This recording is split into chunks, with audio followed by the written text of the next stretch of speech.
মোৰ ঘৰ ভগৱান বৰগৰা আৰু মই হাই ছেকেণ্ডেৰী পাছ কৰিছিলোঁ Radhakrishna school of arts commerce science Dibrugarh আৰু মই কোচিং কৰিছিলোঁ অইল প্ৰজ্ঞান ছুপাৰ 30 যোৰহাট। তুমি কি ৰেংক পালা? মই অল ইণ্ডিয়া 1,44,256 কিমান পাইছিলা? 463 পাইছিলোঁ। অনুভৱ কেনেকুৱা? অনুভৱ ঠিকেই, ভাল লাগিছে আজি। তোমাৰ সৰুৰ পৰা সপোন আছিল নে কি?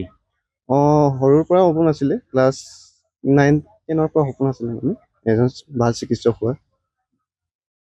কিয় ভাবিলা চিকিৎসক হোৱা? চিকিৎসক হোৱা মানে মই লোকক হেল্প কৰি এনেকুৱা দুখীয়া পৰিয়ালক সহায় কৰি ভাল পাওঁ। সেইকাৰণে চিকিৎসকৰ জৰিয়তে মই সেই হেল্পটো আগলৈ আগুৱাই যাম বুলি মানে আশা ৰাখিম।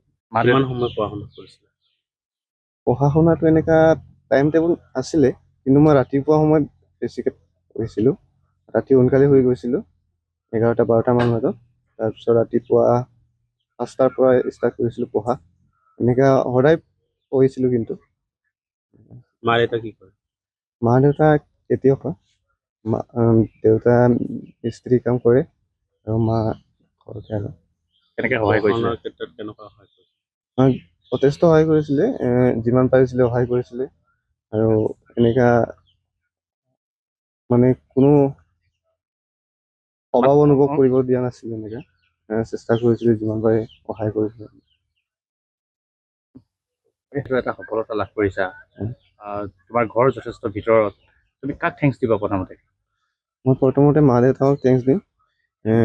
মা দেউতাকে ইমান কষ্ট কৰি পঢ়াইছে আৰু লগতে ছাৰ বাইদেউ, হাইস্কুলৰ ছাৰ বাইদেউ আৰু কোচিঙৰ ছাৰ বাইদেউ সকলোকে মই ধন্যবাদ দিব বিচাৰিছোঁ।